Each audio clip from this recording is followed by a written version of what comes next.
The hour of the hour of convening having arrived. All members of the House will please report to the floor and take your seats. All members of this House will please report to the floor and take seats. Mr. Clerk, would you ring the bell, please?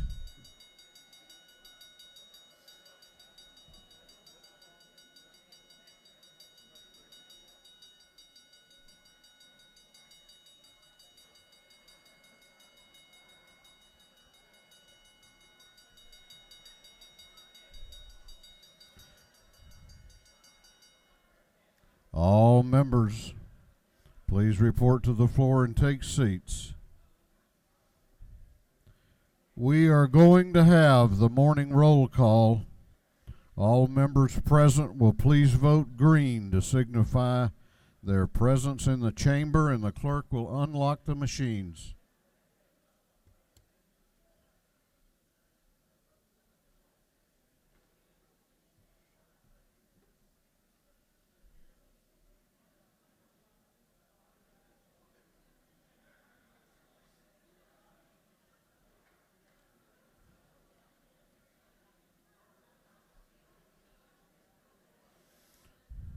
Have all members voted?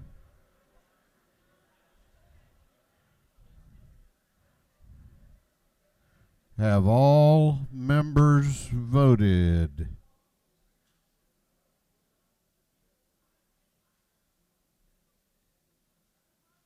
If so, the clerk will lock the machines.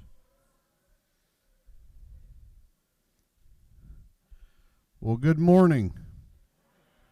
That was a little weak. Good morning. Better. Welcome to Legislative Day 5. Doorkeepers will please close the doors and keep them closed. Before we have our devotion, I want to extend a welcome back to our minority leader who is back after a vacation.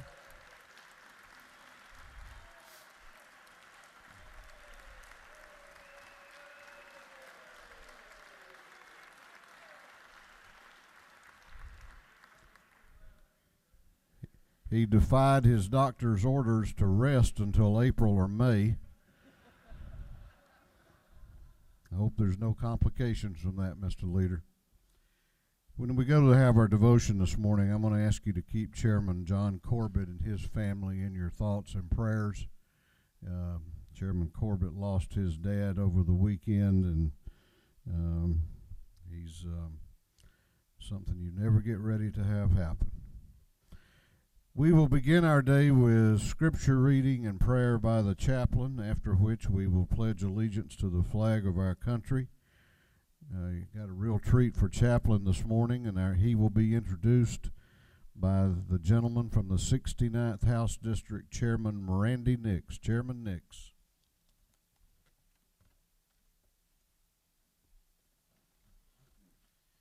Thank you, Mr. Speaker. Earlier this session, I believe it was Representative Bruce Williamson introduced the chaplain of the day, and he said, "I have known him all my life." Well, today I'm going to turn this around, and I'm going to say that I have known him all of his life. Now, I know a little bit about this fella. He comes from a good family. Now, his mother is a good woman, I guarantee you. But I've been told that there are a lot of people that think the jury's still out on his dad. But for those of you who don't know, this is my son. Before I tell you a little bit about him, let me introduce his family. Of course, the good woman that's his mother is my wife, Debbie. She's here. Stand up, Sarah, his wife is here. Jasper, his son, is here. Layla, his daughter, is here. Barrett, his son, is here. And Duncan, his son, is here. Will you guys stand up, okay?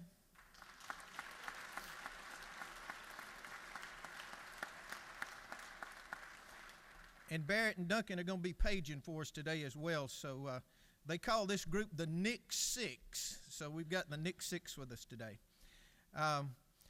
Jess was in the 6th grade when we moved to Georgia from Alabama. Jess graduated from LaGrange High School. He went on to Samford University in Birmingham to graduate there, and then he went on to the University of Alabama Law School, where he has his degree. When Jess was in law school, and for a while after he practiced law, he was the pastor of Briarfield Baptist Church in Briarfield, which is just south of Birmingham. Since that time, they have become members of Vestavia Hills Baptist Church, where Jess is the chairman of deacons. I know he's held a number of different positions in the church there in leadership, but now he is chairman of their deacons. Over 7 years ago, he and Sarah started a new class for young adults, and that class became one of the fastest growing classes in their church. The thing I'll tell you about Jess is Jess will not use the literature that they give to him. He writes his own Sunday school lessons every week. So I would say that he probably spends more time doing that than most pastors do preparing their sermon. Jess is a real student of the Bible, and I think he proves that you don't necessarily have to be in the pulpit every Sunday to have a ministry and an impact on lives. And I can't wait to see what he's got to say for us today, so let me present my son, Jess Nix, as chaplain of the day.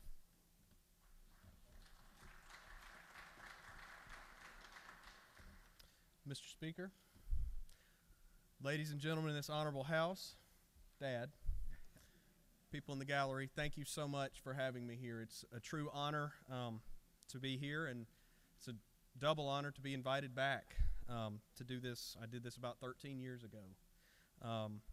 This is the first time that my family's been here, which is a terrific honor to be able to be here with all my children, none of whom were born the last time. So thank you. It's a wonderful day for me, and I just want to share some of that joy with you. Today I want us to think a little bit about the roles that we all have. You know, Dad was saying I was a pastor. He was kind enough not to say the church I had was a church of about 6 people. So we were not a very large church. We were a very close church. The youngest member of my congregation besides my wife and I was 50 years old.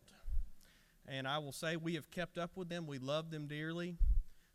Then when I left that church and went to the church I go to now and started a Sunday school class, we started from scratch, and we've got, close to 40 people on roll. So what I've learned is I'm apparently a much better Sunday school teacher than pastor. And I'm okay with that. Sometimes God uses us in different roles than perhaps we would like. Sometimes he makes us more effective when we take different positions than if we got to pick them, when we let him pick them for us. So today, I want to talk to you a little bit about one of the roles that you all play. It's one that you all know well, but I bet it's not one that you hear too much talked about. So I am a lawyer by trade, so I want to begin by reading Article 1, Section 1, Paragraph 9 of the Georgia Constitution. I'm sure you can all quote it. That guarantees that the people have the right, quote, to apply by petition or remonstrance to those vested with the powers of government for redress of grievances. Now, to put that in just plain old English and to tell you how it applies to you, the people of Georgia have the right to complain to you when they think something is not right. And when you think about it, that means that the mayors of the communities in your districts have the ability to ask for your help in getting state funding for a local initiative. It means that local business leaders can help your assistance in working through a permitting issue. It means that environmental activists can ask you, could you please help them clean up a state park? I'm sure that you get all those requests, and I'm sure that we all recognize that your help with those requests makes your district and this state a better place. We can all appreciate that. But that's actually not what I want to talk to you this morning about. I want you to think about some other requests that you get. And as you know firsthand, the right to petition in the Georgia Constitution does not restrict who can petition, nor does it restrict what they can ask you to help them with. So the reason I know that is through phone calls with my dad. These calls usually start with my dad asking some sort of very deep question about the law. He'll call me up and say, Jess, got a question. Is it really true? I'm just giving an example that didn't really happen, but it could have. Is it really true that you cannot wear pink underwear to duck hunt in South Georgia? And I'll talk to him and I'll say, well, Dad, number one, I don't give out free legal advice, so take it for what it's worth. Number two, if you get indicted for this, I guess I'll try to represent you. But, after I clear that, he tells me, well, I didn't figure it did, but somebody asked me. And he'll say, somebody, one of my constituents asked me that question, and I felt like I needed to just double check that I was not missing something. And I'll assure him that he was not. And I bet that we could spend all day swapping stories between all of you for requests that you've received from constituents. Requests that perhaps didn't make the greatest bit of sense and that you probably didn't have the ability to help with. But requests that you receive nonetheless. Now, I want you to think about what you do with those requests. Because I'll tell you the one thing, and I don't want to give him a big head, but one thing I admire Dad for is he responds to them. He will actually email or call or write back to everybody who makes a request of him, whether it makes any sense or not. And the reason I know that is because my mother and I will look at him and say, what are you doing? You don't need to respond to that. You have nothing you can do to help. Not only do you have nothing you do to help, it's clear that whatever has been asked, it doesn't make any sense. And he doesn't listen to us. And he responds anyway. And I just want to draw your attention to those kinds of requests. To think through those times when you get those requests, and guess what? They're not going to help your district. They're probably not going to help you get elected again. They're not going to get you a vote. They're not going to do much of anything. But there's somebody out there reaching out to you, and they're asking for your help with something that they think is a problem. So, with those ideas in mind, let's think a little bit about some of Jesus' ministry that we know about. So if we start with the Gadarene demoniac, we're told from Luke that he was naked and he had no home to go to because he lived in the tombs. And Mark chimes in that he could not be bound even by chains and that he spent all day cutting himself. And Jesus reached out to him. And Jesus brought him back to the fold, so to speak. Let's talk about the famous woman at the well. So Jesus, when he goes to talk to her and they're talking about living water, he says, go get your husband. And she says, I have no husband. He said, you're right. You've had 5. And the man you're living with now is not your husband. And Jesus sits there and he talks to her and he meets her needs. Let's remember a little more broadly that one of the complaints about Jesus from the religious leaders, from the people who held power, was that he was always eating with tax collectors and sinners. He was associating with the people you did not associate if you were one of the people in power. And let's remember that Jesus' response to that is that it's not the healthy that need a doctor, but the sick. And that he came not to call the righteous, but sinners. And while I recognize that Jesus had a divine ability to heal and to intervene in situations that none of us have, I think that it would be an injustice to think that his ministry did not take a toll on him. That even reaching out to these people wasn't difficult for him. If you look after the big events in his life, so let's take the feeding of the 5,000. If Jesus feeds the 5,000, it says he withdrew to a mountain by himself. He needed some space. Mark 1 records that one evening after sunset, an entire town gathered at Jesus' door where he was staying, and he healed people of diseases and he drove out demons.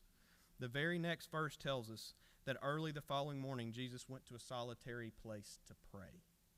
He needed to get himself back in order. He was tired. He had worked hard. Additionally, I think we have to keep in mind that when we read about the things that Jesus did, we're given a snapshot, right? We're told Jesus reached out and healed this person. We're not then given that person's biography as they went forward.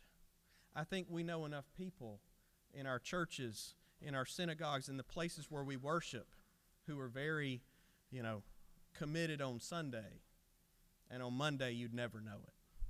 And I think we can posit that human nature being what it is, even some of the people that were touched by Jesus went back to their old ways. He would say, go forth and sin no more. He didn't say go forth because now you will never sin. So even Jesus realized, and I think we can take it as a surety knowing human nature, that even the people that he would reach, that may be a temporary thing, and that they may go right back to where they were before. I think that's why we learn why we hear Paul say in Galatians to all of us, do not grow weary in doing good, for at the proper time we will reap a harvest if we do not give up. And so this morning, I want to offer you that encouragement. Don't grow weary in doing good, and particularly don't grow weary in doing good to those constituents who bring requests to you that may make no sense, that you may not have the ability to help with. The Georgia Constitution gives those people the right to petition their government, and the constituents of your district have designated you the person that those people should report to. You have been put in a position to help those people uniquely. When I talk about roles, that is a unique role that you have. And then we take the example of Jesus and the people that he reached out to and the ministry that he had, and Jesus gives us all the example, he gives us the call, and he gives us the encouragement that whether it is the most powerful person in your district or the person that everybody else walks by, all of them are your constituents, and all of them have needs that you uniquely may be able to help. So as elected representatives, I hope that you will take that unique position and opportunity to serve and help the people that no one else will. And my hope and prayer is that you will make the most of it. So I hope that you will join me in prayer now.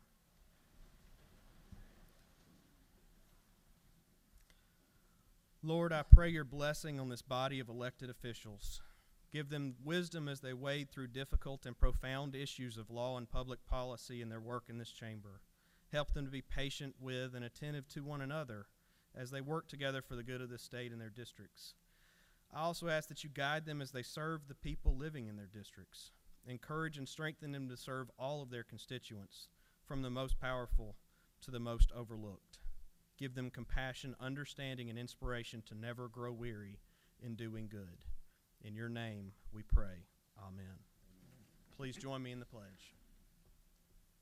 Pledge allegiance to the flag of the United States of America and to the republic for which it stands, one nation under God, indivisible, with liberty and justice for all. Thank you, Mr. Speaker. Good to see you. Yes, sir. Good to see you. Thank you. Doorkeepers will unlock the doors.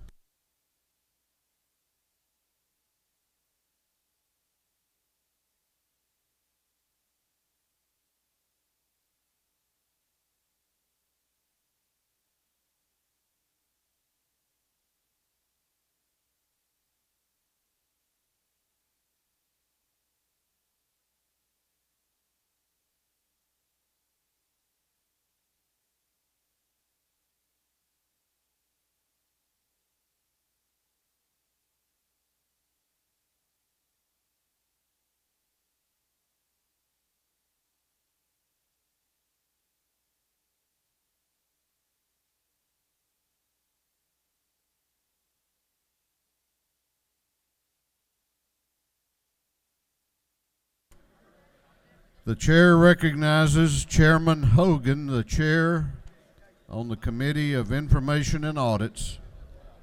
Thank you, Mr. Speaker. Your Committee on Information and Audits read the proceedings of the previous legislative day and found them to be correct. Chairman Hogan, the chair of the Committee on Information and Audits, reports that the journal of the previous legislative day has been read and found to be correct. Is there any objection to the confirmation of the journal?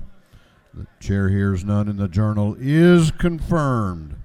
The The clerk will read the resolution establishing the order of business for the day. Mr. Burns, the 159th. Mr. Burns, the 159th.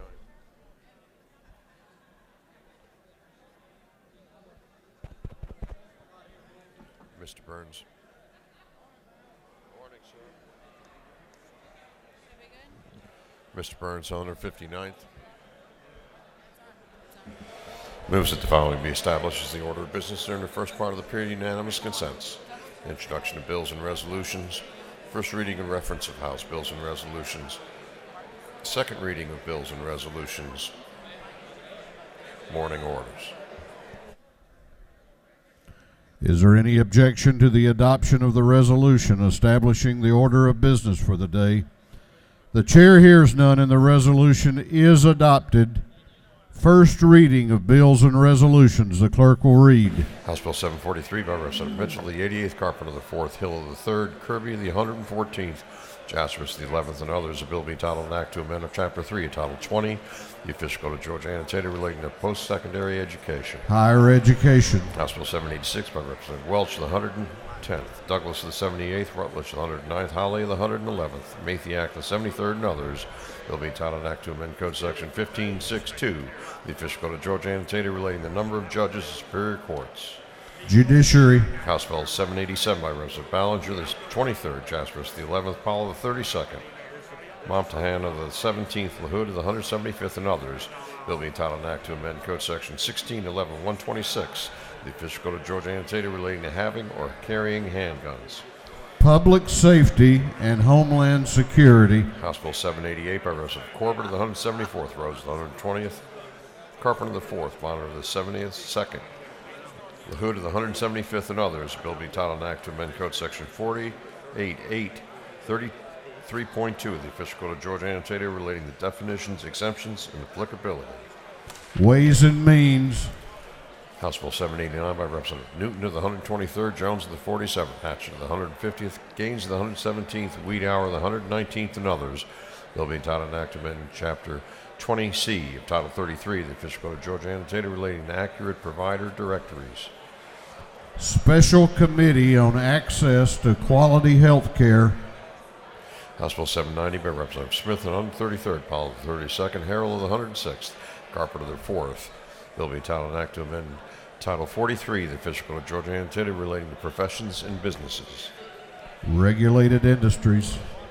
House Bill 791 by Representative Stevens, the 164th. Bill being titled an act to amend Code Section 26480, the official code of Georgia annotated relating to license requirements for practice of pharmacy. Health and Human Services. House Bill 792 by Representative Ralston, the 7th, Jones, the 47th, Burns, the 159th, England, and the 116th. The bill being titled an act to amend an act making and providing appropriations for the state fiscal year beginning July 1, 2019.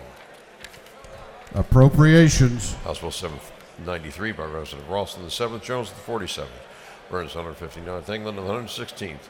Bill being titled an act to make and provide appropriations for state fiscal year beginning July 1st, 2020. Appropriations. House Bill 794 by Representative Ralston of the 7th, Jones of the 47th, Burns of the 159th, and England of the 116th. Bill being titled an act to amend an act making and providing appropriations for the state fiscal year beginning July 1st, 2019. Appropriations. House Bill 795 by Representative Ralston of the 7th, Jones of the 47th, Burns of the 159th, England of the 116th. Bill being titled an act to amend an act making and providing appropriations for state fiscal year beginning July 1st, 2019. Appropriations. House Bill 796 by Representative Ralston of the 7th, Jones of the 47th, Burns of the 159th, and England of the 116th. Bill being to make and provide appropriations for state fiscal year beginning July 1st, 2020. Appropriations. House Bill 797 by Representative Ralston of the 7th, Jones of the 47th, Burns of the 159th, England of the 116th. Bill to make and provide appropriations for the state fiscal year beginning July 1st, 2020. Appropriations. House Bill 798 by Representative Dollar of the 45th, Williams of the 148th, Hughley of the 136th, and Hogan of the 179th. Bill being titled an act to amend Article 5 of Chapter 9 of Title 40 of the Official Code of Georgia annotated relating to assigned risk plans. Insurance. House Bill 799 by Representative Blackman of the 146th, the Saints of the 180th, Kendrick of the 93rd, Corbett of the 174th, and Kelly of the 16th, and others. Bill being titled an act to amend Article 3A of Chapter 5 of Title 40 of the Official Code of Georgia, annotated relating the suspension of license. Judiciary non-civil. House Bill 800 by Representative Scott of the 76th, Thomas of the 56th, Kendrick of the 93rd, Stovall of the 74th, and Thomas of the 39th, and others. Bill being titled an act to amend Article 7 of Chapter 4, Title 49 of the Official Code of Georgia, annotated relating to medical assistance generally. Health and Human Services. House Bill 801 by Representative Scott of the 76th, Thomas of the 56th, Davis of the 87th, Schofield of the 60th, and Hutchinson of the 107th. Bill being titled an act to amend Chapter 7 of Title 31 of the Official Code of Georgia, annotated relating to the regulation and construction of hospitals. Health and Human Services. House Resolution 910 by Representative McLaurin of the 51st, Holcomb of the 81st, Oliver of the 82nd, Couch of the 50th, Clark of the 108th, and others. A resolution proposing an amendment to the Constitution. Transportation. House Resolution 911 by Representative Schofield of the 60th and Dreyer of the 59th. A resolution urging the Georgia Department of Transportation to erect sound barriers for the city of Hakeville. Transportation. House Resolution 912 by Representative Stevens, the 164th, and Petrie, the 166th. A resolution recognizing Mr. Jimmy Burnsit and dedicating a road in his honor. Transportation. House Resolution 913 by Representative Stevens, the 164th, and Petrie, the 166th. A resolution recognizing Mr. Harold Fowler and Mr. Jimmy Burnsit and dedicating a bridge in their honor. Transportation. House Resolution 929 by Representative Gilliard of the 162nd, Scott of the 76th, Thomas the 56th, and Stevens the 164th. A resolution encouraging the state of Georgia to establish a Georgia Gula Geechee Heritage Society. Special rules. House Resolution 930 by Representative Gilliard of the 162nd, Clark of the 108th, Hitchens the 161st, and Stevens the 164th. A resolution encouraging the state of Georgia to endorse the Stand for Forest platform and its objectives. Natural Resources and Environment. That completes first readers. Second reading of bills and resolutions. The clerk will read. House Bill 775 by Representative Mitchell of the 88th, a bill relating to property tax exemptions and deferral. House Bill 776 by Representative Mitchell of the 88th, a bill relating to mortgages, conveyances to secure debt and liens. House Bill 777 by Representative Corbett of the 174th, Burns of the 159th, McCall of the 33rd, England of the 116th, Smith of the 70th, and others. A bill relating to standards and requirements for construction, alteration of buildings and other structures. House Bill 778 by Representative Turner of the 21st, a bill relating to ad valorem tax exemptions. House Bill 779 by Representative Blackman of the 146th, Williamson of the 115th, Carson of the 46th, Fry of the 118th, Stevens of the 164th, a bill relating to alternative ad valorem taxes on motor vehicles. House Bill 780 by Representative Perkle of the 155th, Green of the 151st, Lott of the 122nd, Lumsden of the 12th, a bill relating to powers and duties of the State Properties Commission. House Bill 781 by Representative Williamson of the 115th, Frazier of the 126th, Ridley of the 6th, Houston of the 170th, a bill relating to financial institutions. House Bill 782 by Representative McLeod of the 105th, Parrish of the 142nd, Stovall of the 74th, Glanton of the 75th, Fry of the 118th, and others, a bill relating to holidays and observances. House Bill 783 by Representative Thomas of the 39th, Bodie of the 62nd, Gordon of the 163rd, Scott of the 76th, Hutchinson of the 107th, and others, a bill relating to education. House Bill 784 by Representative Lumsden of the 12th, Jaspers of the 11th, Hitchens of the 161st, Widower of the 119th, Gaines of the 117th, and others, a bill relating to open and public meetings. House Bill 785 by Representative Gullett of the 19th, Jones of the 25th, Rogers of the 10th, Reeves of the 34th, Washburn of the 141st, and others, a bill relating to clerks of superior courts. House Resolution 896 by Representative Petrie of the 166th, Stevens of the 164th, Hitchens of the 161st, Gilliard of the 162nd, Gordon of the 163rd, resolution recognizing the life of Mr. James Jimmy Allen Petrie and dedicating a bridge in his honor. 3 second readers.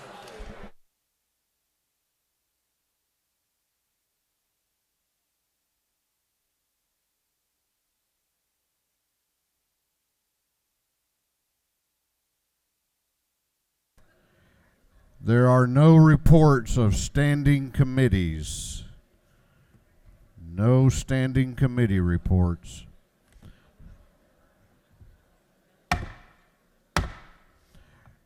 All right, we're going on now to morning orders. We have a large number of members who have signed up for morning orders. Under the rules of the House, the total time to be allocated is 20 minutes. given the number of members who have signed up, the chair will limit each member to 1 minute. 1 minute each. Chair recognizes Chairman Silcox for a morning order. House will come to order. Thank you, Mr. Speaker. Today I stand to honor the 6 million victims of the Holocaust and to recognize the group of men and women who are here today to celebrate International Holocaust Remembrance Day at the Georgia State Capitol. In April of 1945, President Dwight D. Eisenhower wrote to George C. Marshall, "The things I saw beggar description. The visual evidence and the verbal testimony of starvation, cruelty, and bestiality were so overpowering as to leave me a bit sick. I made the visit deliberately in order to be in position to give firsthand evidence of these things if ever in the future there develops a tendency to charge these allegations merely to propaganda. I am here to assure you that we in Georgia will never forget what our Jewish brothers and sisters went through. We, as Americans and as Georgians, must condemn all forms of religious intolerance based on ethnicity or religious belief. Our Constitution protects our right to freedom of religion, and we must take this day to remember those who suffered the most because of their beliefs. May God bless their memory." Chair recognizes for a morning order Representative Walensky.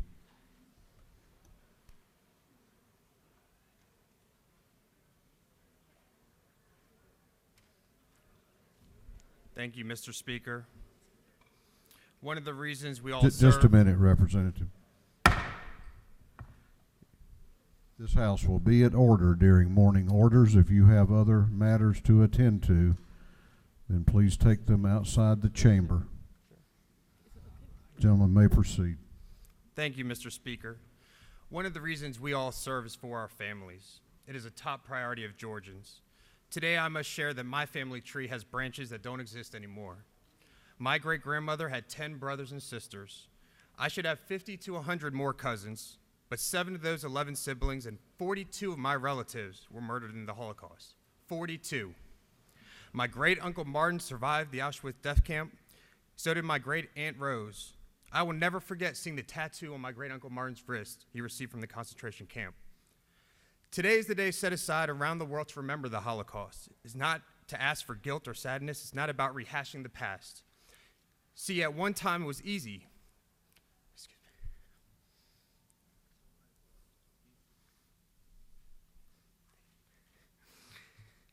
At one time it was easy. Those who survived could share their story. We must not let the horror of 75 years ago fade, because there are few to remember the story firsthand. Recently, we were reminded with attacks against the Jewish community. My community has been forced to put tremendous resources and police protection at synagogues. It shocks me that in Georgia, that anybody needs protection to pray due to hate. We relearn this lesson of the past today because this is not about the Jews. In addition to 6 million Jews who were killed, there were 5 million others killed in the Holocaust at least, solely because of their ethnicity, political beliefs, sexual orientation, or religion, including Catholic priests. Today, hatred is rising against many different groups. We must remember that we cannot just stand up for our own. We must support anyone who's being treated with hate. Today, we must relearn this lesson of the past now before we learn a terrible lesson of the future. This session, let us fight every kind of hate, and let's do it together. Thank you, Mr. Speaker.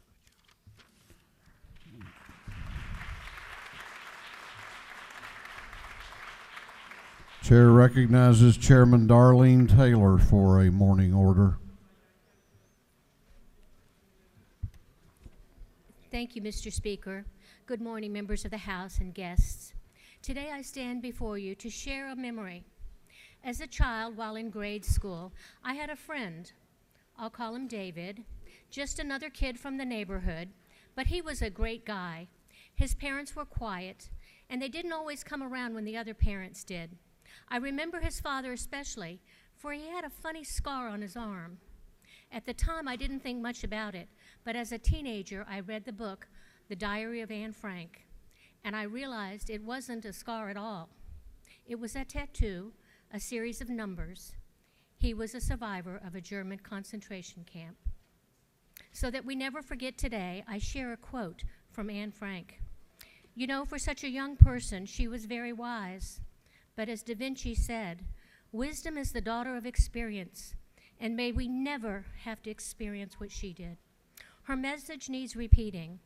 She wrote, "What is done cannot be undone, but one can prevent it ever happening again." I ask that we all remember and never let it happen again. Thank you, Mr. Speaker. I yield the well. Chair recognizes Representative Al Williams and Representative Jones for a morning order.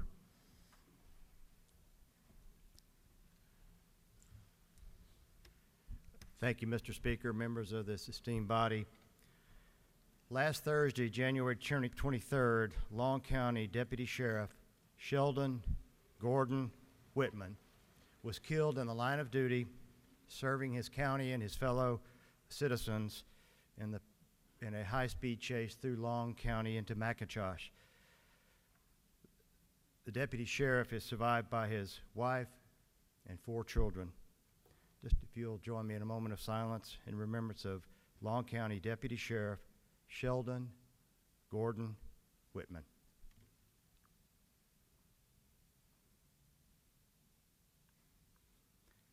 Thank you. Thank you, Mr. Speaker.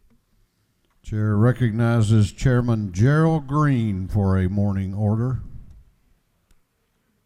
Thank you, Mr. Speaker. Good morning, colleagues. Today we celebrate Southwest Georgia Day here at the Capitol. The region of Southwest Georgia is rich with red Georgia clay and produces major crops that contribute to Georgia's #1 industry, agriculture. While farming is part of the fabric of Southwest Georgia, we're also open for business. And I want to thank all the local governments, chambers of commerce, our local health care system, Phoebe Putney, Andrew College, the Boy and Girls Club, Albany State University, United Way of Southwest Georgia, and also STEM. And we also have the Smithsonian traveling exhibit here, and we would love for you to come down on the second floor and join us. And Mr. Speaker, I would like to end a feud here at the Capitol. I'd like to ask that Representative Randy Nix, Chairman, would he come up? We have from Southwest Georgia the rum cake. Highly unusual. And this was done by Spiro's wife, April. She had a hard time with the rum in there because it kept disappearing as Spiro moved through the house. Thank you, Mr. Speaker. Thank you, Representative. And I hope he'll do the Christian thing and share it. The Teetotalers Caucus gets the first shot at it, though.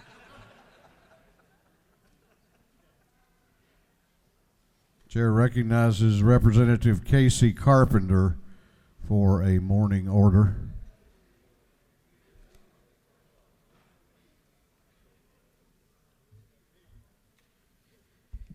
Thank you, Mr. Speaker. So, guys, I come before you today to tell you some great news. I don't know if any of you watched the Pro Bowl last night, but Coach Matt Lamb from Dalton, Georgia, won the Don Shula Award for the best high school coach in the United States last night. Super proud of him. He's coached in Dalton for 25 years. He was my position coach when I played, and we can't be more than excited for what he's done for our community and how well he represented us in Orlando yesterday. Thank you. Chair recognizes Representative Hutchinson for a morning order.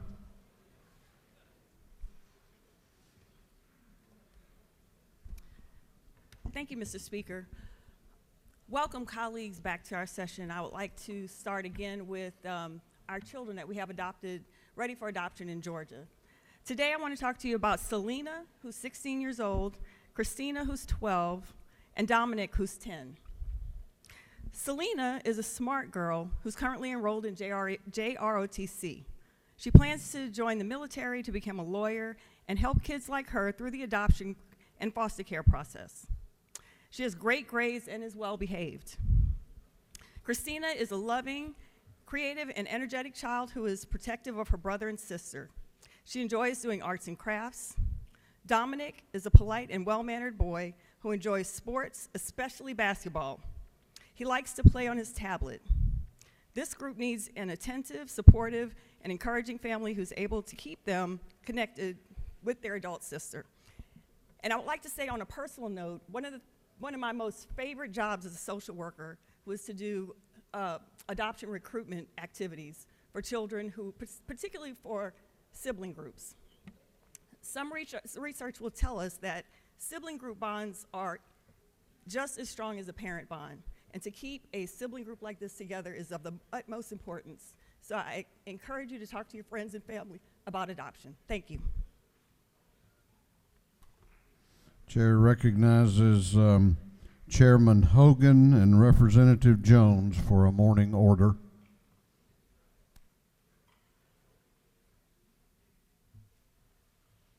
Thank you, Mr. Speaker and members of the House. The Brunswick Golden Isles Chamber is here today, so if you see them around in the Capitol, sort of lost, show them the way. And would you please stand, members of the Brunswick Golden Isles Chamber, and we'd like to welcome you. Thank you for coming, and we enjoyed last night with you too. And I think, I don't see Woody Woodside, but he's supposed to be with them, but welcome to the Chamber, and y'all have a good time while you're here. Chair recognizes Chairman Cantrell for a morning order. Good morning, colleagues. I got a two-part morning order for you this morning. First of all, I want to stand before you today and honor the real Wes Cantrell. Now, many of you know me by that name, but the real Wes Cantrell at my house is my father. He's a Georgia native, came from humble beginnings, the son of two public school educators who rose to eventually become the president and CEO of a billion-dollar international corporation. And he turned 85 years of age yesterday. He was the best man at my wedding, not because he's my dad, but because he's literally the best man that I know. So, colleagues, would you join with me in wishing my father a happy 85th birthday today? Thank you.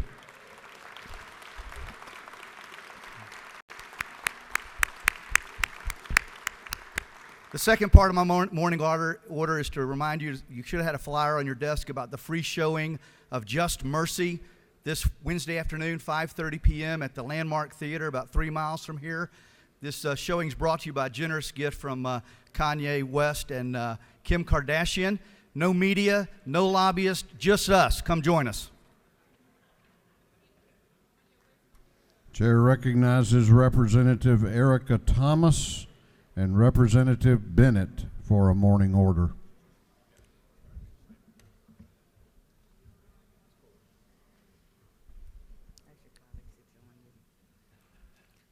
Colleagues, if you would like to join me.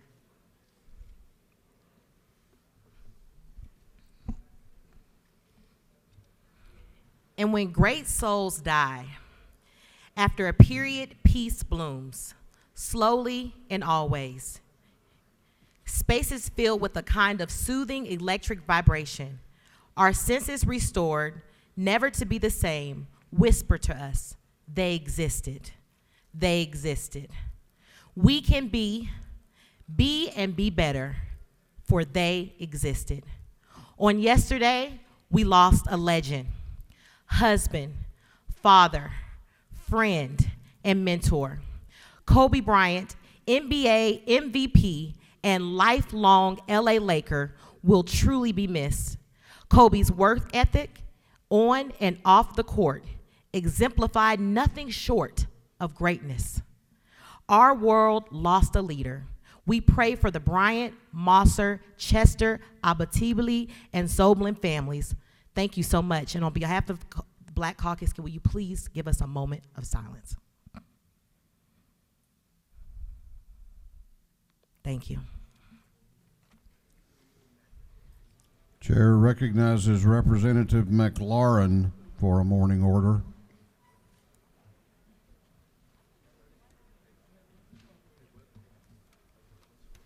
Thank you, Mr. Speaker. I rise today to honor and express support in the strongest terms for for public defenders. What do they defend? They defend the Constitution.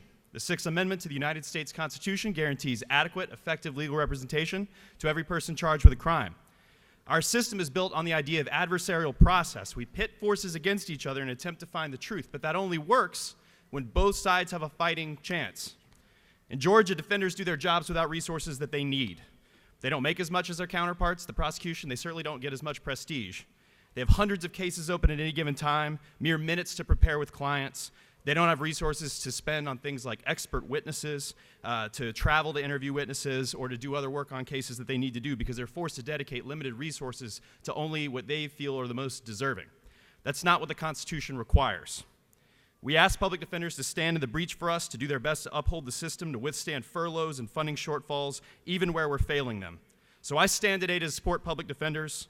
We stand today, and we pray that the House does and will too. Thank you. Thank you, Mr. Speaker.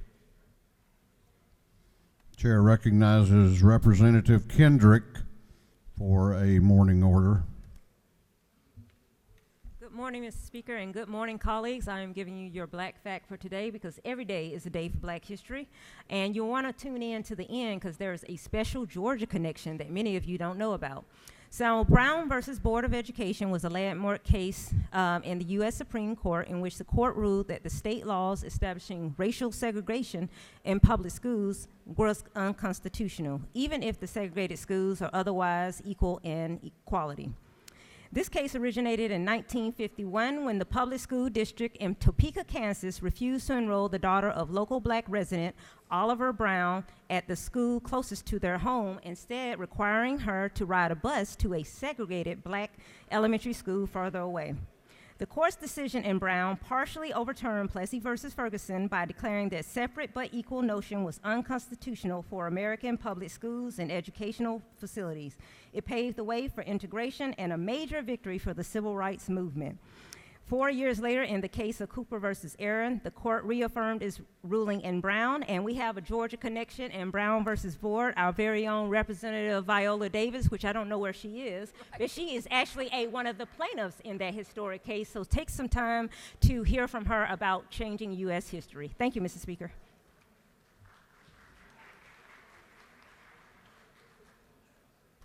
House will continue to be at order. House will continue to be at order. The clerk will read the caption to House Resolution 931.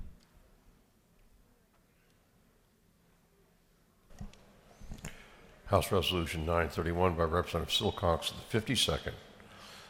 A resolution recognizing January 27th, 2020 is International Holocaust Remembrance Day and for other purposes. Chair recognizes Chairman Silcox for an invite resolution.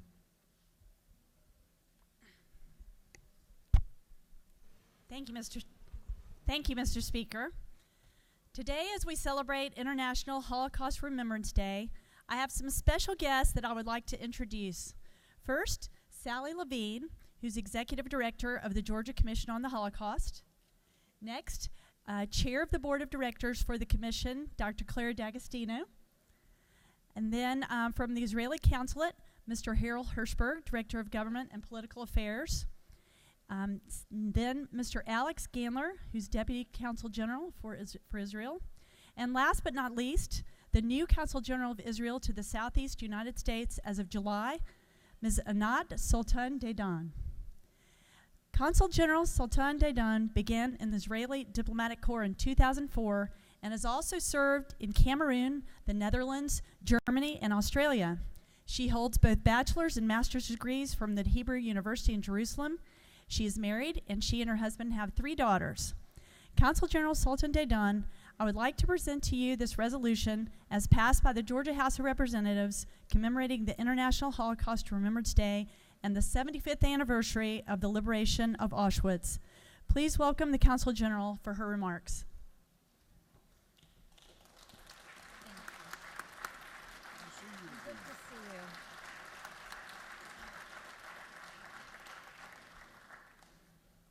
Thank you.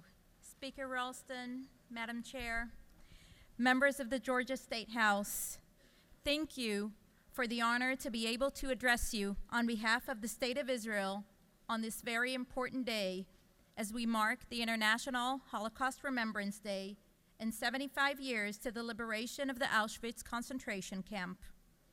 On the day of liberation, approximately 7,000 survivors were liberated.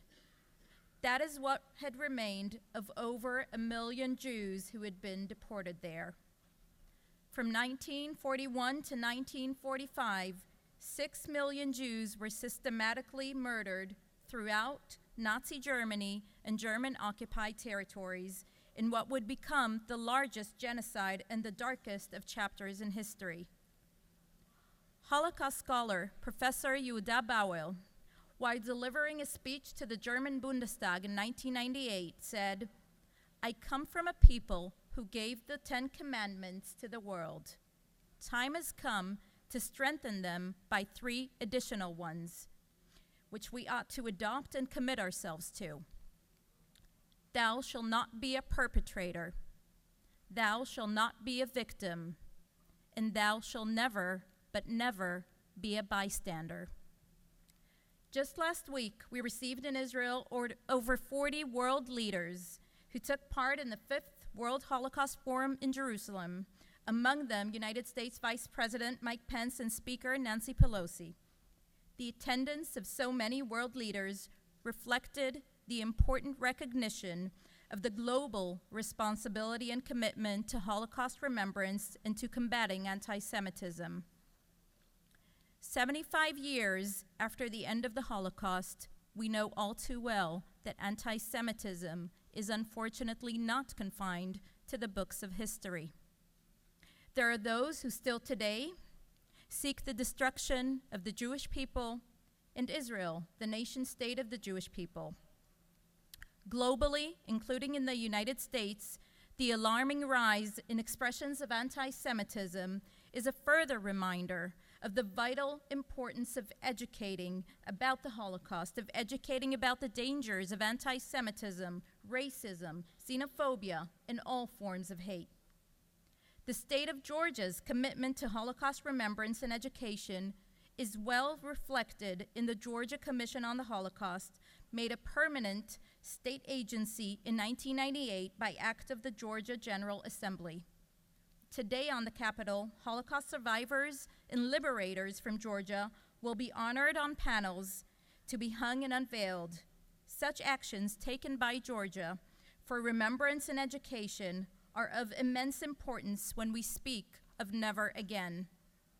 As I stand here today, I am not only grateful for Georgia's commitment to Holocaust remembrance and combating anti-Semitism, I am also grateful for the strong bilateral relations that Israel and Georgia enjoy on so many levels.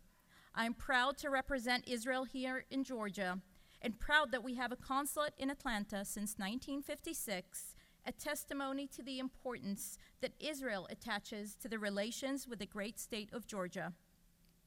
The state of Georgia's Department of Economic Development has had representation in Israel since 1994, recognizing the great value and potential in our bilateral economic relations.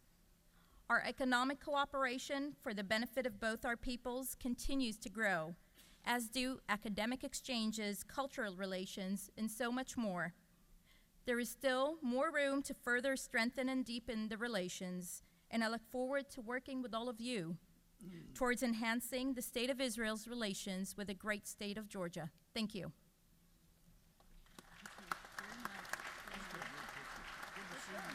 Thank you so much for the opportunity. Thank you.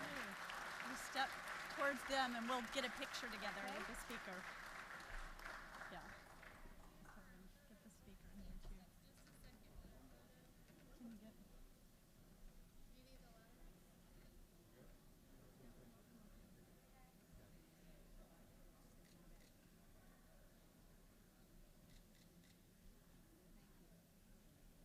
Thank you. I think I'll see you at 1 o'clock. Thank you. Thank you for coming. Oh, yeah. Good to see you again. Good to see you. Good to see you.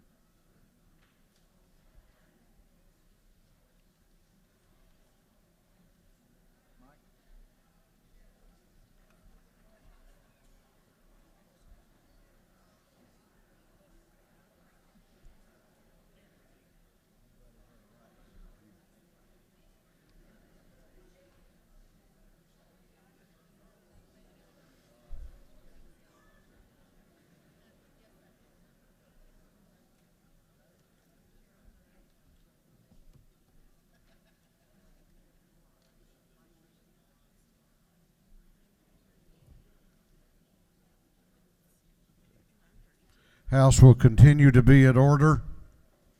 House will continue to be at order. Clerk will read the caption to House Resolution 932. House Resolution 932 by Representative Mitchell, the 88th, a resolution recognizing and commending Bishop Reginald Jackson and the African Methodist Episcopal Church, and for other purposes. Chair recognizes Representative Billy Mitchell for an invite resolution. First of all, Mr. Speaker, I want to thank you and your office, as well as Chairman Benton's office, for helping us to put this together. Today is African Methodist Episcopal Church Day at the Capitol. The AME Church was founded in 1816 and has grown to over 3 million members and 7,000 congregations worldwide, 500 congregations in Georgia. Bishop Jackson is the presiding prelate over the 6th Episcopal District.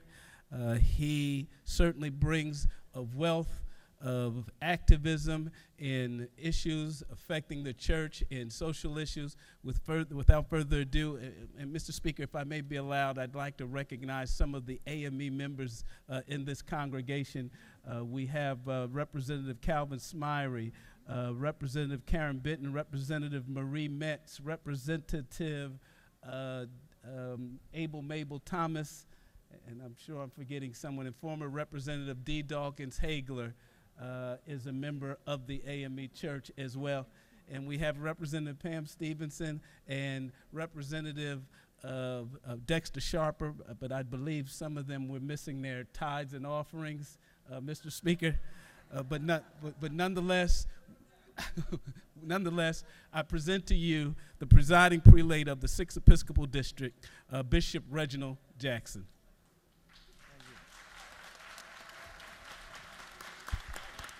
Thank you. Thank you so much. Speaker Ralston and members of the House of Representatives, let me thank you for this opportunity and say it is my delight and my joy to be here with you today. Today is AME Day here at the State House, and we are fortunate that AMEs from all over the state of Georgia came to be with us today. And just let me ask you to wave your hand.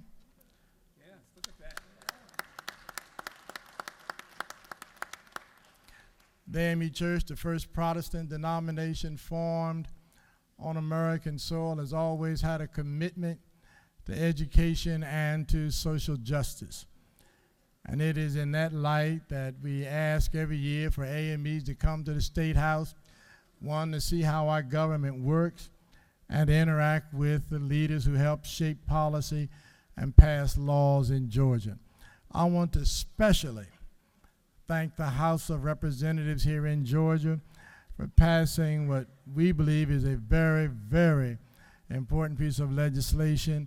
For 2 years, this House has passed hate crimes legislation. I think it's important. Georgia is one of only 4 states in the nation that does not have a hate crimes law.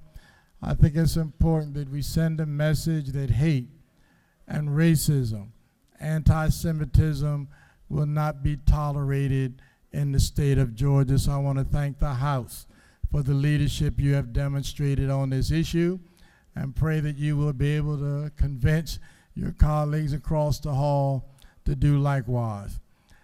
Over and over again in my mind, I keep hearing Jesus say, "Your kingdom come, your will be done on earth."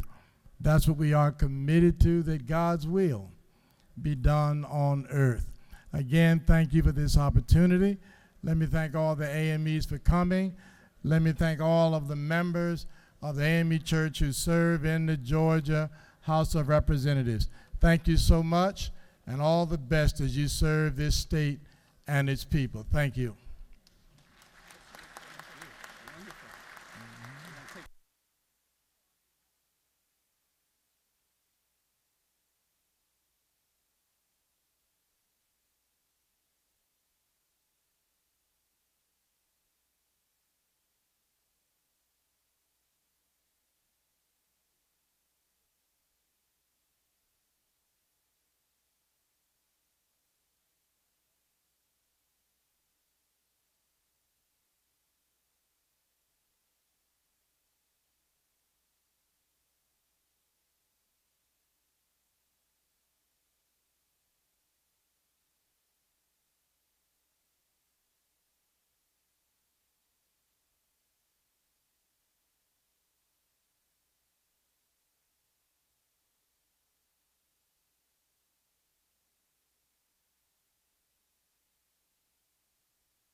Chair recognizes Representative Sheila Jones to introduce the Doctor of the Day.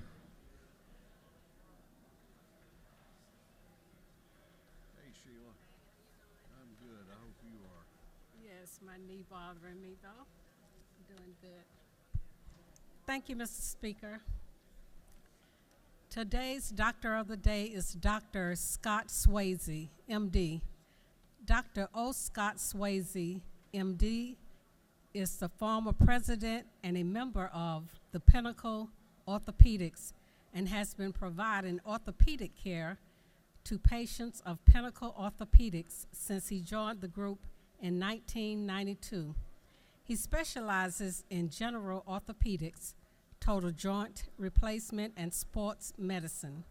Dr. Swayze received his BS in biomedical engineering from Vanderbilt University and his medical degree from the University of Mississippi. His general surgery internship and his orthopedic surgery residency were both completed at Emory University affiliated hospitals. Dr. Swayze is a member of the Wellstar Board of Trustees and is a member of several local, state, and national orthopedic associations. He has also been the team physician for many local schools and sporting events. Dr. Swayze currently lives in Atlanta, Georgia with his wife, Carol. In his free time, he enjoys traveling, church, and activities with his 5 children. Let us welcome our Doctor of the Day.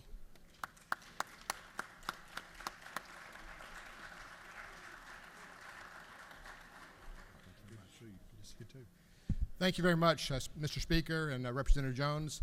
As a patient, as a surgeon, and as a board member of a hospital, it is a challenge, certainly, with healthcare in Georgia these days to provide affordable access for every Georgian. But I thank you for all the work you are doing and will do during this session. And if you need any help, we're at the medical aid station today. Thank you.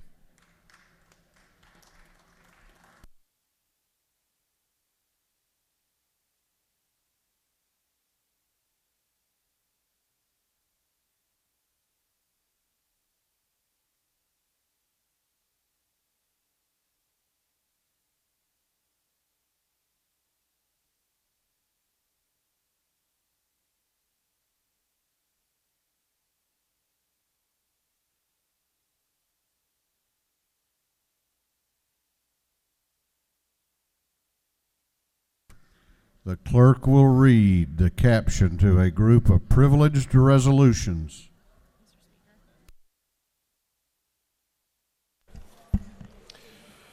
Congratulating Robert and Linda Nickel on the birth of their son. Recognizing January 21st, 2020 as Tourism, Hospitality, and Arts Day at the State Capitol. Recognizing and honoring January 28th, 2020 as Korean American Day at the State Capitol. Recognizing and commending Reverend Dr. Joe Samuel Ratliff on the occasion of his 40th pastoral anniversary. Recognizing and commending the Clayton County Senior Services Department. Commending the Georgia House of Representatives and the Georgia Economic Developers Association on their efforts to improve the economic development climate of the state of Georgia. Recognizing the long and steady friendship between Georgia and Japan. Honoring the life and memory of Sherry Thornton Mallory. Commending Teresa Wing on her 30 years of service to Gwinnett County Public Schools. Honoring the life and memory of Lena Baker. Commending the Delta Sigma Theta sorority. Commending and congratulating Andrew Hagsberg. Commending and congratulating Daniel Orta. Commending and congratulating David Putman. Commending and congratulating Vinny Anziano. Commending and congratulating Robert Persons. Commending and congratulating Kessler Higdon. Honoring the life and memory of James Harold Shepard Jr., co-founder and chairman of the board of directors of the Shepard Center. Congratulating and commending Banks County High School's Lady Leopards for securing the Class 2A state title. Commending the Augusta chapter of Jack and Jill of America Incorporated for his outstanding achievements. Recognizing and commending Terry D. Elam upon the grand occasion of his retirement. Congratulating and commending Twiggs Academy. Commending Habersham County and recognizing February 19, 2020 as Habersham County Day at the State Capitol. recognizing and commending the state YMCA of Georgia and its Center for Civic Engagement and the Y Club programs, which sponsor youth assembly among other programs that cultivate youth civic engagement. And for other purposes, that completes the reading of the privileged resolutions.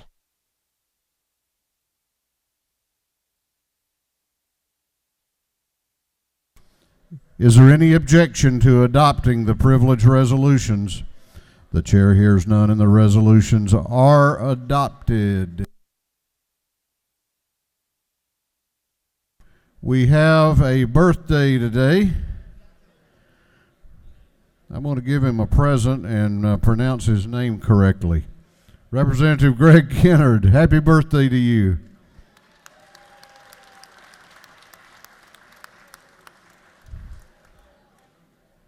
We're going on now to announcements.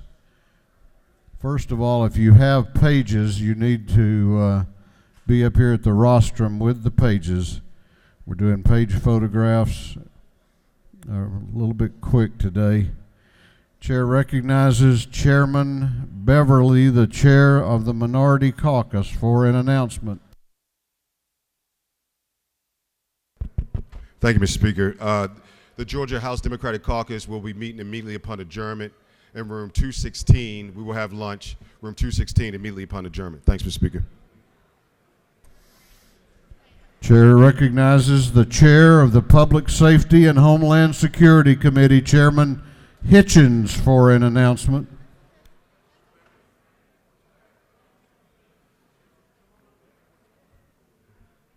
There'll be a joint meeting of the House and Senate Public Safety Committees at 1:30 in Capitol 450. The GBI is going to put on a program about gang activity in the state of Georgia.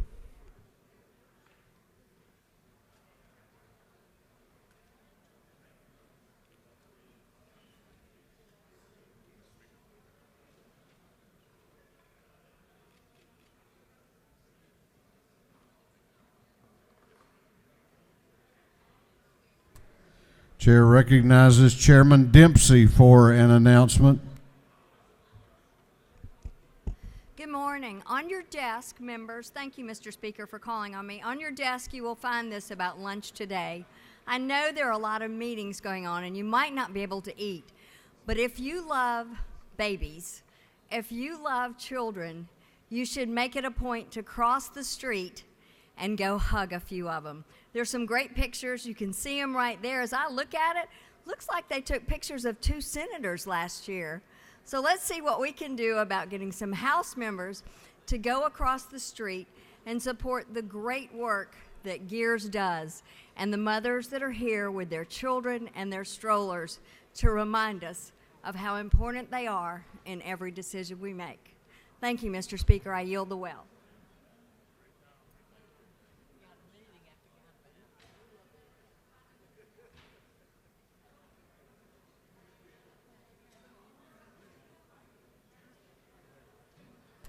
Chair recognizes Representative Wilkerson for an announcement.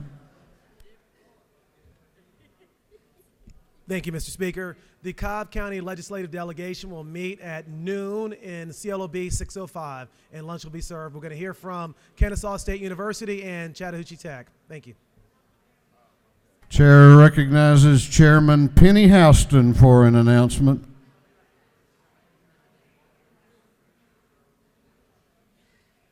Thank you, Mr. Speaker.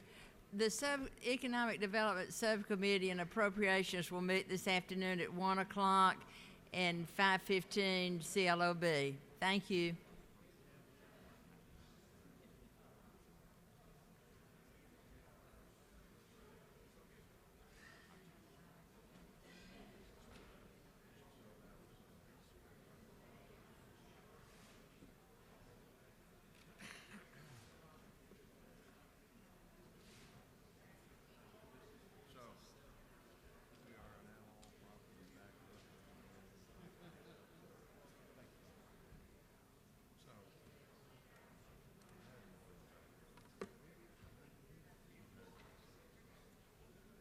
Chair recognizes the Majority Leader of the House for a motion. Mr. Speaker, I move that this House stand adjourned until tomorrow at 10 a.m., Tuesday, January the 28th, 2020. The Majority Leader has moved that this House be adjourned until Tuesday, January 28th at 10 a.m. All in favor of the motion will say aye. Those opposed will say no.